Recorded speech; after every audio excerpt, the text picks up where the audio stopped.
Good evening, welcome to all. This is Vaishali and I am back as I promised with some topics जिनको मतलब जो exam आने वाला है mains का, उसमें कौन कौन से टॉपिक्स ऐसे हैं जिनको हमें प्रायोरिटी बेसिस पे पढ़ना चाहिए। तो क्योंकि लिस्ट थोड़ी सी बड़ी है, like if you are confused among so many topics कि मैं किसको पहले रिवाइज करूं, किसको पहले इंपॉर्टेंस दूं, तो उस पर्पस से ये वीडियो बनाया गया है।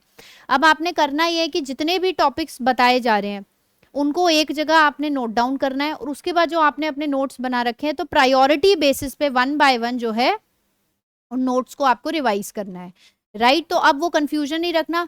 तो पहले मैं यहाँ पे GS3 को लेके आई हूँ क्योंकि GS3 जो है वो एक डायनामिक टॉपिक है, करंट अफेयर्स ओरिएंटेड है। तो यहाँ पे चांसेस आर वेरी हाई कि जो भी आप चीज़ें जो करंट में चल रही हैं, नेशनल इंटरनेशनल लेवल पे चल रही हैं, एनवायरनमेंट हो गया, एग्रीकल्चर हो गया, जो नए डेवलपमेंट्स हुए हैं उस पे क्वेश्चन आप जो पढ़ के जाओगे, उस रिलेटेड थीम से जो भी आप पढ़ के जाओगे, कुछ ना कुछ आपको वहाँ पे ऐसा मिल जाएगा। राइट, तो this is one of the scoring paper. इस वाले पेपर में आप बहुत अच्छा स्कोर कर सकते हैं क्योंकि बहुत कुछ स्टैटिक, बहुत कुछ रटने वाली चीज़ें नहीं है यहाँ पे, बहुत सारी अंडरस्टैंडिंग वाली थीम्स हैं, बहुत सारी एनालिटिकल थीम्स हैं। राइट, तो one by one today we'll go through the themes कि ये थीम्स हैं। अब जैसा कि मैंने बोला था कि एक एक 2-2 मिनट का जो अपना वैल्यू एनरिचमेंट है, कंटेंट एनरिचमेंट वाला जो टॉपिक्स होंगे, चाहे वो कोई इंडेक्स के थ्रू हो, कोई रैंकिंग हो, कोई कोट हो, कोई केस स्टडी हो एथिक्स पॉइंट ऑफ व्यू से, या कोई भी एनवायरनमेंट पे कुछ नया हुआ हो, कहीं पे लोगों ने प्रोटेस्ट किया हो, उसका क्या रिजल्ट आया हो, कहीं पे कोई नया प्रोजेक्ट गवर्नमेंट ने लॉन्च किया है, क्या उसके चैलेंजेस है, तो मतलब ये चीज़ें आपने कहाँ पे कैसे इंट्रोड्यूस करनी है वो हम थीम वाइज तो उस टॉपिक के अंदर एक एक 2-2 मिनट का वील स्टार्टअप। तो अभी पहले आप देखिए कौन कौन से टॉपिक्स इंपॉर्टेंट हैं आपके लिए। GS3 means 25 most important themes you can't afford to miss। तो पहले तो according to the GS3 paper syllabus हम देखते हैं ये टॉपिक्स है और उसके बाद में उसमें से भी जो 25 मोस्ट इंपॉर्टेंट है, मतलब वो तो बिल्कुल छोड़ के जाने ही नहीं है if you want to score good in the examination. Right, अब यहाँ पे देखो, अगर हम सबसे पहले बात करें इकोनॉमी में, आपको हाईएस्ट प्रायोरिटी इसमें क्वेश्चंस को मिलती है इन दी पेपर। उसमें कौन कौन सी थीम्स हैं, जैसे आपका India's growth versus developed economy, विकसित भारत 2047। तो बहुत सारी चीज़ें नई इंट्रोड्यूस हुई हैं इस साल, लास्ट ईयर जिनकी शुरुआत की गई है, कीपिंग इन माइंड कि हमारा जो 2047 का क्या विजन है। राइट, तो this is one of the important. Employment and quality of jobs. Right, अभी इस टाइम पे हमारी जो ग्रोथ हो रही है वो आपकी मतलब एम्प्लॉयमेंट उतनी नहीं है, लेकिन फिर भी GDP के टर्म्स में हम ग्रोथ कैलकुलेट कर रहे हैं, तो ये उस पॉइंट ऑफ व्यू से थोड़ा इंपॉर्टेंट बन जाता है। जॉबलेस ग्रोथ जो हम बोलते हैं, manufacturing and make in India again extremely important. बहुत सारी इंडिजिनियस चीज़ें ऐसी हुई हैं, तो जब हम इस थीम पे आएंगे तो I will make you right those examples कि आप कैसे उनको इनकॉर्पोरेट करोगे जो आपको 1 या 1.5 नंबर का एनहांसमेंट दे सकता है। MSMEs and formalisation, digital public infrastructure जैसे UPI, आधार, ONDC, तो ये जो सारी चीज़ें हैं चल रही हैं ऑलरेडी, तो उसके बेसिस पे आपसे सवाल पूछा जा सकता है। इन्फ्लेशन एंड मॉनेटरी पॉलिसी, ये तो बहुत एक्सट्रीमली इंपॉर्टेंट है। तो यहाँ पे हाईएस्ट प्रायोरिटी इसको इसी वजह से दी जाती है कि बहुत सारी चीज़ जब हम इंडिया की बात करते हैं, इंटरनेशनल लेवल पे बात करते हैं, ग्रोथ की बात करते हैं, तो economy plays an important role. फिर fiscal deficit and public debt, agriculture reforms, agri market reforms, food processing, logistics and Gati Shakti. अब जैसे फूड प्रोसेसिंग है, food processing is extremely important. यहाँ पे जो है हम जो गवर्नमेंट इज ट्राइंग कि जैसे सर्विस सेक्टर में हमारा जो GDP का जो सर्विस सेक्टर का हिस्सा है GDP में वो ज़्यादा है in comparison to the manufacturing और इंडस्ट्री पार्ट। तो गवर्नमेंट इज ट्राइंग कि जो छोटे लेवल की इंडस्ट्रीज है उनको थोड़ा बढ़ावा मिले। राइट, जो भी इनफॉर्मल सेक्टर है कोशिश की जा रही है उसमें फॉर्मलाइजेशन ज़्यादा से ज़्यादा किया जाए ताकि ग्रोथ भी हो और जो ग्रास रूट लेवल पे जो लोग हैं, जो रूरल एरियाज में लोग हैं, उनके डेवलपमेंट के लिए काम किया जाए। तो ये चीज़ें उस हिसाब से बहुत ज़्यादा इंपॉर्टेंट है। आगे बात करते हैं एग्रीकल्चर की। एग्रीकल्चर भी अब पिछले 4-5 साल से बहुत ज़्यादा एक इम्पॉर्टेंट प्लेस रख रहा है एग्जामिनेशन में, क्योंकि कई पॉलिसीज़ ऐसी आई हैं ऊपर से, क्योंकि हमारा जो इंडिया है वो आपका मोस्टली एग्रीकल्चर पे डिपेंड करती है मोस्ट ऑफ द पॉपुलेशन, तो इसीलिए कहीं ना कहीं ये एक इम्पॉर्टेंट पार्ट उसकी वजह से भी है। तो यहाँ पे आपको क्लाइमेट रेजिलिएंट एग्रीकल्चर, क्योंकि हम सस्टेनेबल डेवलपमेंट की बात करते हैं यहाँ पे, right, natural farming, precision agriculture, crop diversification, MSP debate, MSP हर मतलब लाइक एवरी मंथ और टू वो हमेशा न्यूज में रहता है किसी ना किसी वजह से, तो घुमा फिरा के कैसे भी इस पे सवाल पूछ लिया जाता है। Agricultural exports, agri supply chain, millets, food security, AI in agriculture, क्योंकि अभी एआई का टाइम चल रहा है, we are progressing a lot in AI advancement, तो इसीलिए इसमें भी क्या क्या यूज है, तो वो यहाँ पे डाइवर्सिफिकेशन के तौर पे आपसे सवाल पूछा जा सकता है। अब बात आती है साइंस एंड टेक्नोलॉजी की, अगेन एक्सट्रीमली इंपॉर्टेंट, यहाँ पे आपसे एप्लीकेशन बेस्ड सवाल पूछे जाते हैं। स्टैटिक भी आ सकता है, बट स्टैटिक के साथ इस तरीके से सवाल बनाए जाते हैं कि उसमें आपका एप्लीकेशन वाला पार्ट भी इनकॉर्पोरेट किया जाता है। तो अब इसमें जैसे artificial intelligence, AI, governance, quantum technology, semiconductor mission, space economy, private space sector. तो अभी रिसेंटली जैसे कल या परसों की हम बात करें तो विक्रम 1 लॉन्च किया गया है, तो वहां पे प्राइवेट सेक्टर का एक बहुत इंपॉर्टेंट रोल है, तो that could be used as an example. अगर ऐसा कोई क्वेश्चन आता है तो चांसेस आर हाई कि आपसे प्राइवेट स्पेस सेक्टर के बारे में पूछ लिया जाए, राइट, स्पेस इकोनॉमी के बारे में पूछ लिया जाए, because now government has open the doors for the private sector as well. अभी तक ISRO was taking charge of all these things, was involve in this. अब ऐसा नहीं है कि वो रिप्लेस कर दिया गया है उसको प्राइवेटाइजेशन से, but yes it does exist, वो अपना काम अपनी जगह करेगा, लेकिन यहाँ पे बाकी की जो जनता है, जो प्राइवेट सेक्टर है, उसको भी अपना जो है एडवांसमेंट के लिए मौका मिलने लगा है, तो that could be a boost to our economy. Biotechnology की बात करें, अगेन जैसे हम प्रीलिम्स की बात करें तो प्रीलिम्स में we had a question on CRISPR Cas nine technology, तो अगर उस पर क्वेश्चन आया है तो मेंस में डिटेल्ड बेसिस में पूछा जा सकता है।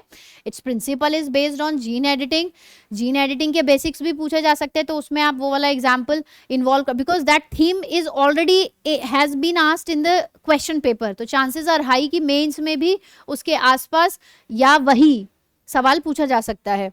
ग्रीन हाइड्रोजन की बात करें, अभी recently we have seen the launch of green hydrogen train, again extremely important, तो वो चीज न्यूज में रही है, तो chances of that being asked in the mains examination also increases, right, कि जो चीज ऑलरेडी करंट में चल रही है, अब ग्रीन हाइड्रोजन के आपसे इश्यूज पूछे जा सकते हैं, उसके बेनिफिट पूछे जा सकते हैं, जो चैलेंजेस हैं, फिर आप उसमें क्या वे फॉरवर्ड बताओगे, right, whether it is a good step in the direction of green energy और नॉट, ग्रीन मोबिलिटी और नॉट, राइट, जो ग्रीन आपका नेशनल ग्रीन हाइड्रोजन मिशन है, because of the launching of the train, green hydrogen mission is a scheme, उस scheme पे related आपको सवाल पूछे जा सकते हैं। तो इस तरीके से कि जो चीज चल रही है उसके दाएं बाएं सारा चीज आप ये देखो कौन सी उससे रिलेटेड है, जो आपसे जिस पे बेस्ड क्वेश्चन पूछा जा सकता है। तो थीम वही है कि आप थीम को पकड़ के एक अपना जो है, जो मैंने एक प्रीवियस वीडियो में भी बताया है कि आप उस पे नोट्स बना लो कि अगर इस थीम से रिलेटेड सवाल आएगा तो इसका 50% तो आपका तैयारी है, कुछ भी अगर नया आता है वो आप मेंस में थोड़ा सा इधर उधर करके वो आपको अपनी इंटेलिजेंस है, वो जो आप प्रैक्टिस करें वो प्रैक्टिस वहां पे काम आएगी, क्योंकि हर क्वेश्चन आप एंटिसिपेट नहीं कर सकते ना कि ये ही आएगा, नहीं, वो तो कुछ भी हो सकता है। जैसे इस बार प्रीलिम्स का पेपर भी तो अनएंटिसिपेटेड ही आया था, हम पिछली जो प्रीवियस ईयर्स हैं उनके बेसिस पे अपनी तैयारी कर रहे थे, इस बार कुछ अलग ही हो गया। Same way anything can happen, chances are high. तो हम क्या करते हैं कि अपनी 50-60% तैयारी एक पर्टिकुलर थीम की पहले से ही करके रख लेते हैं कि जो भी आएगा अगर इस थीम पे बेस्ड आएगा तो मैंने ये आंसर लिखना है, बीच में वहां पे आपसे क्या पूछा जा रहा है उसके हिसाब से आप उसको थोड़ा इधर उधर कर सकते हो, अमेंडमेंट्स उसमें कर सकते हो। न्यूक्लियर एनर्जी की बात की जाए, साइबर सिक्योरिटी है, डीप फेक है, डेटा गवर्नेंस है, again very extremely important, deep fake है, इन चीज़ों इस पे पूछा जा सकता है, because these are certain areas where people are curious to no.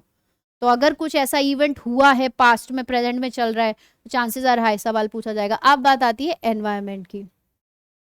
अब जैसे एल नीनो हो गया, एल नीनो की वजह से रेन जो मॉनसून है वो उतना अच्छा नहीं हम इंडिया में एक्सपीरियंस कर पा रहे हैं। बाहर भी जैसे यूरोप का हमने देखा अपने प्रीवियस वीडियोस में कि वाई यूरोप इज बर्निंग, बीच में ऐसा आया था कि वहाँ पे टेम्परेचर इतना है 35 से 40 के बीच में बढ़ रहा है, 45 तक बढ़ रहा है, but people can't tolerate that temperature. तो वो क्या है, वो आपको हिंट दे रहा है कि हाँ कुछ चीज़ें एनवायरनमेंट से रिलेटेड उनसे इन्फ्लुएंस्ड पूछी जा सकती है। तो आपका देखो क्लाइमेट फाइनेंस हो गया, कार्बन मार्केट्स हो गया, energy transition again, green hydrogen हमने साइंस टेक में पढ़ा, battery storage, circular economy, blue economy, coastal security, biodiversity, plastic pollution, air pollution, water security. अब जैसे हम यहाँ पे प्लास्टिक पोल्यूशन की बात करें तो यहाँ पे रिसेंटली सस्टेनेबल डेवलपमेंट को लिंक करते हुए एक नया इन्वेंशन हुआ है जिसमें पानी में से माइक्रो प्लास्टिक्स को निकाला जा सकता है, and the invention has been done by 3 Indians itself. तो वो एक अच्छा एग्जाम्पल है, तो वो न्यूज़ में भी है, अच्छा डेवलपमेंट हुआ है, बहुत ज़्यादा इन्वेस्टमेंट से भी नहीं लगा, कम लागत से बना हुआ है, काफ़ी नया इनोवेटिव सोल्यूशन दिया गया है माइक्रो प्लास्टिक्स के लिए, तो that could be the base for this.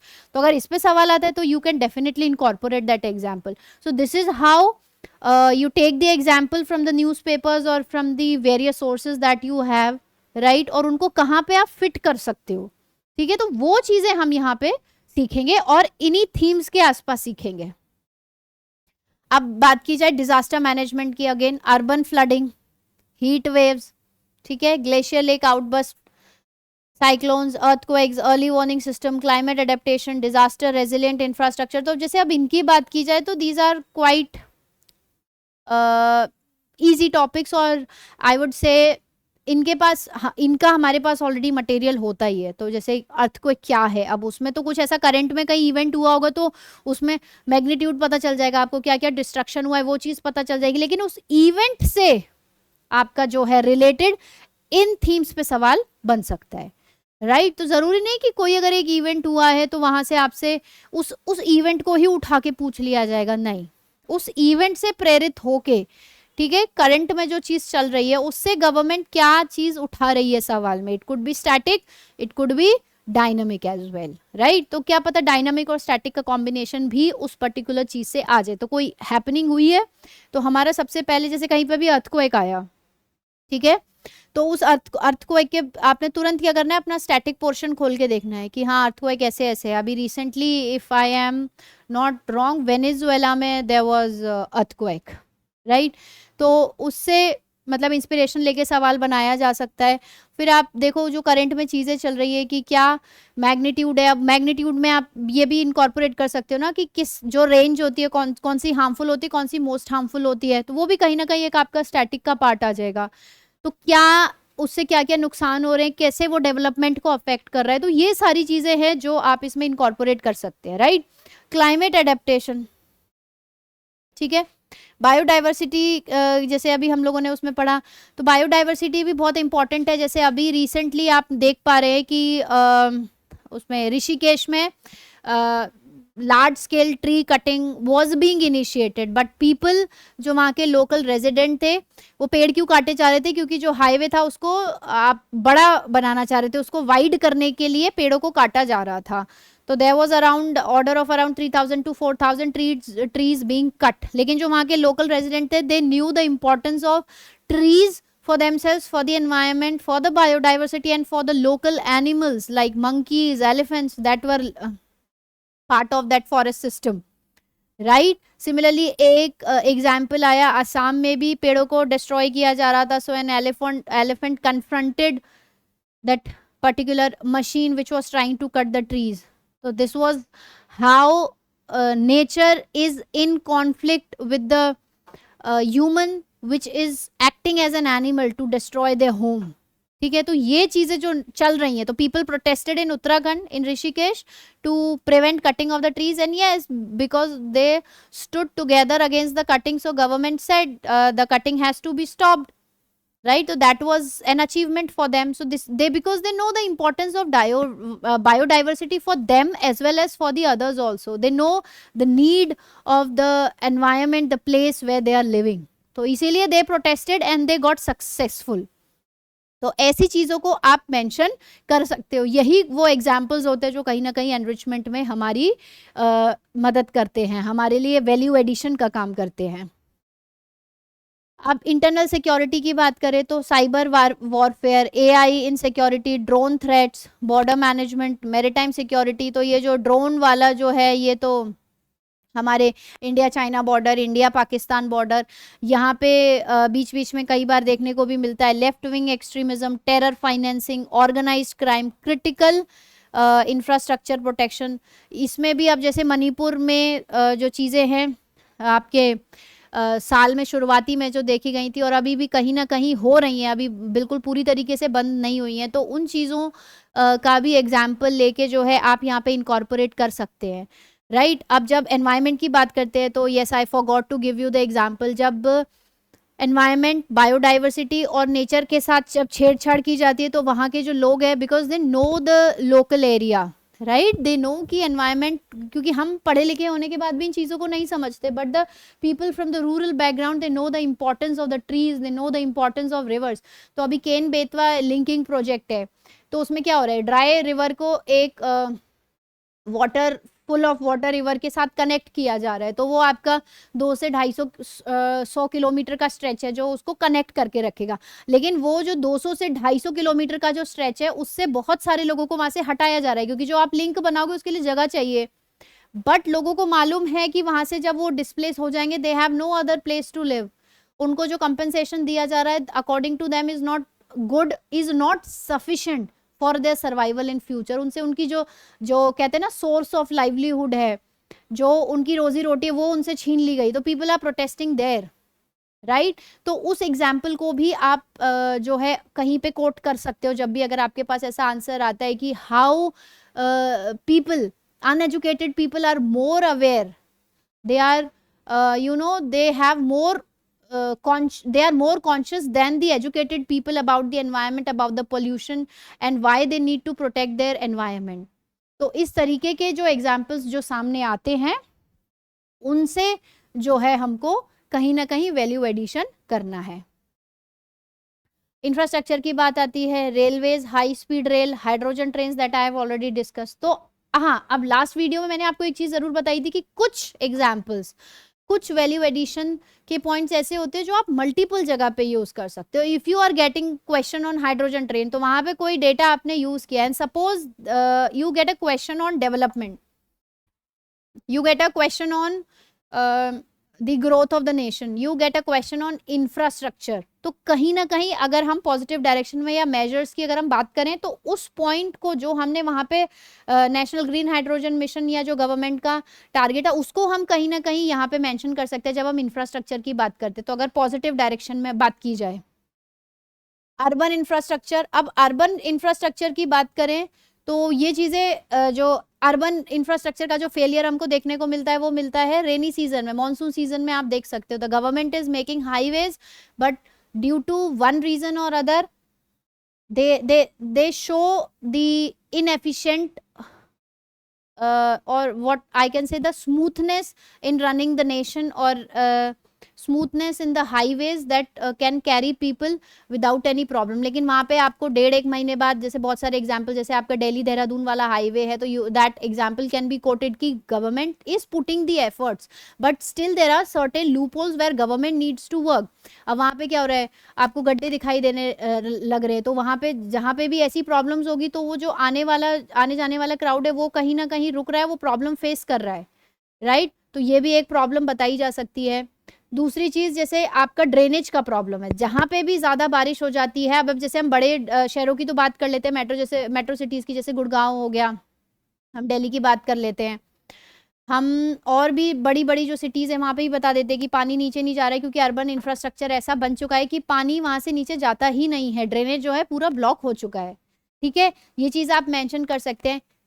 In addition to this the Delhi chief minister has worked in this direction. तो प्रीवियसली 4-5 सालों से जहाँ पे जो ड्रेनेज सिस्टम खराब था उन्होंने वहाँ पे काम किया है एंड नाउ दोज एरियाज, वहाँ पे ड्रेनेज सिस्टम अब बहुत स्मूथली काम कर रहा है, वहाँ पे पानी जो है इकट्ठा नहीं हो रहा है। तो this is one of the example you can coat कि हाँ ऐसे में भी पॉजिटिव डायरेक्शन में काम किया जा रहा है। तो आप इस तरीके से स्टेप्स लेके आप जो है इन प्रॉब्लम्स को सॉल्व कर सकते हैं।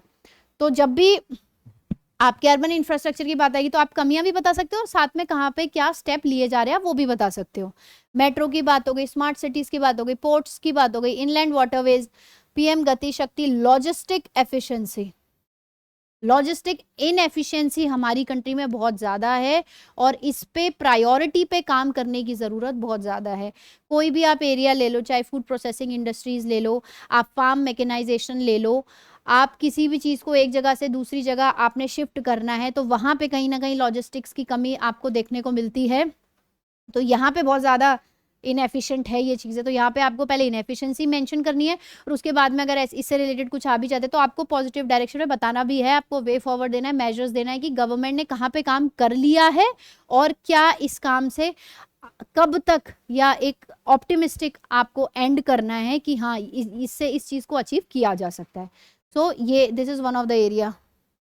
अब एनर्जी सिक्योरिटी की बात करें, रिन्यूएबल एनर्जी एक्सट्रीमली इंपॉर्टेंट क्योंकि इससे रिलेटेड बहुत सारे काम इस डायरेक्शन में हो रहे हैं।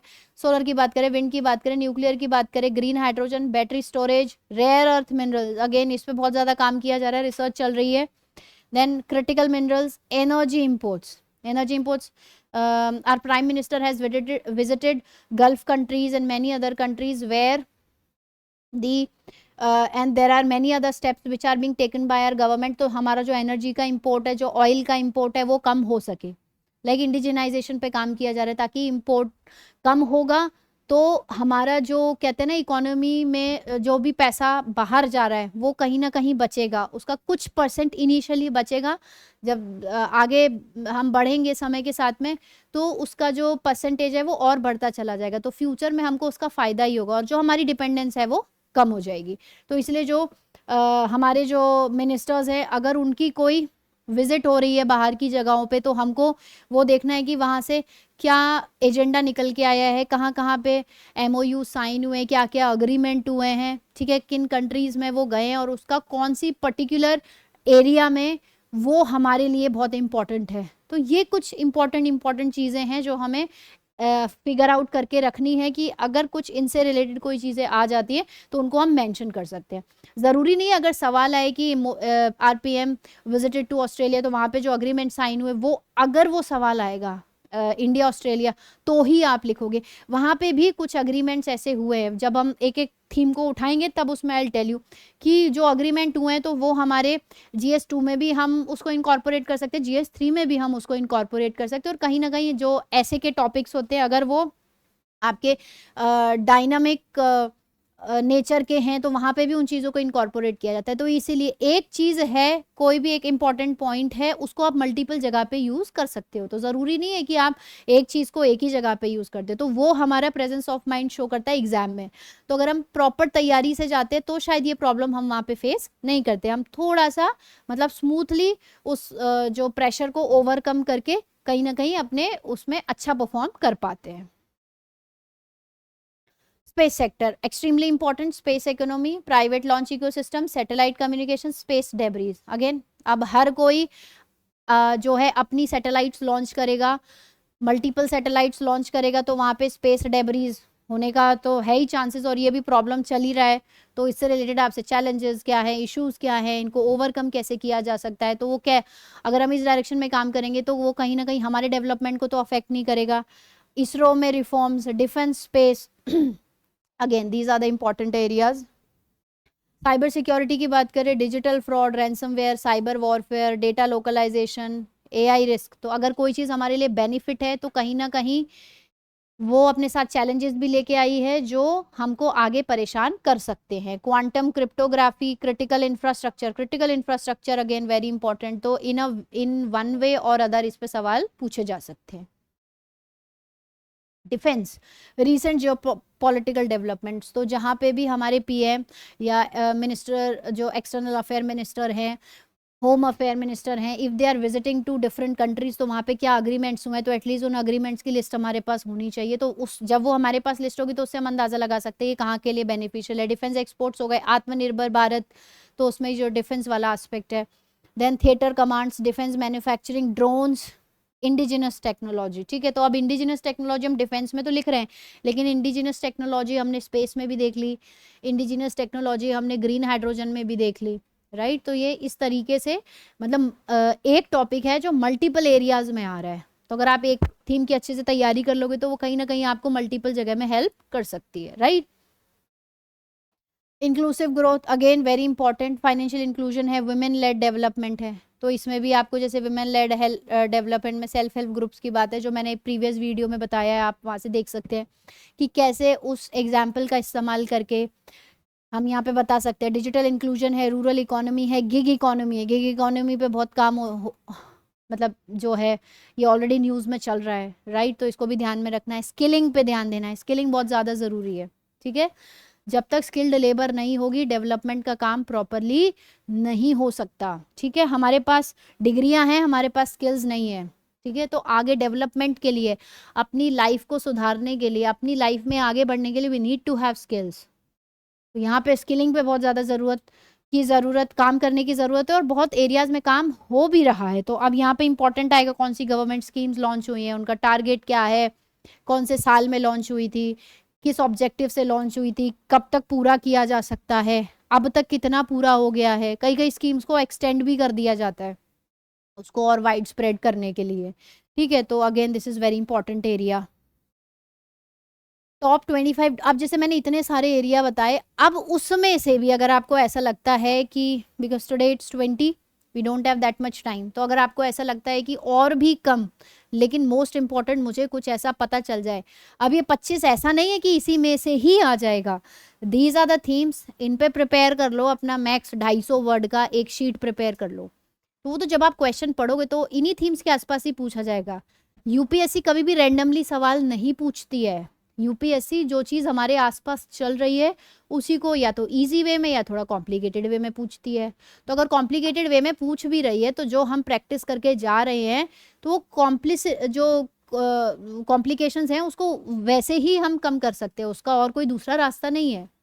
आप जितना प्रैक्टिस करोगे, जितना रिवाइज करोगे, कोई चीज़ कितनी भी कॉम्प्लेक्स होगी लेकिन अगर वो कॉन्सेप्ट आपके दिमाग में क्लियर है, उससे रिलेटेड फैक्ट्स दिमाग में क्लियर है, तो आप वहाँ पे खाली नहीं छोड़ के आओगे उसको, कुछ ना कुछ तो उसमें लिख के ही आओगे। एंड माइंड वन थिंग, कुछ आता हो या नहीं आता, क्योंकि कई चीज़ें ऐसी होती है एग्जाम में इतना ज़्यादा प्रेशर होता है कि हमसे जल्दबाजी में हम सवाल छोड़ देते हैं। कोशिश यही करनी है कि पूरे 20 के 20 सवाल करने हैं, चाहे आधा आंसर लिख के आओ, बट छोड़ना नहीं है, ठीक है। ये चीज़ मैं दोबारा रिपीट कर रही हूँ क्योंकि हमारे साथ ऐसा होता है अक्सर, अनड्यू प्रेशर होता है, ठीक है।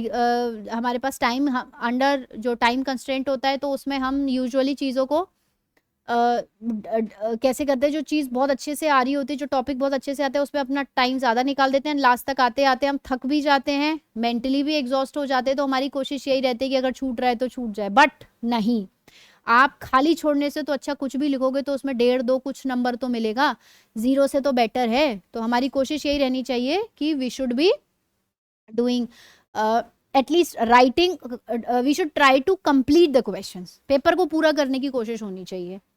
टॉप 25 की बात करें, artificial intelligence, green hydrogen, semiconductor mission, climate change, carbon market, energy security, quantum technology, space economy, cyber security, data protection, manufacturing, MSMEs, employment, agriculture reforms, natural farming, disaster management, urban flooding, blue economy, critical minerals, battery storage, defence indigenisation, logistics and Gati Shakti, digital public infrastructure, circular economy, India's growth model.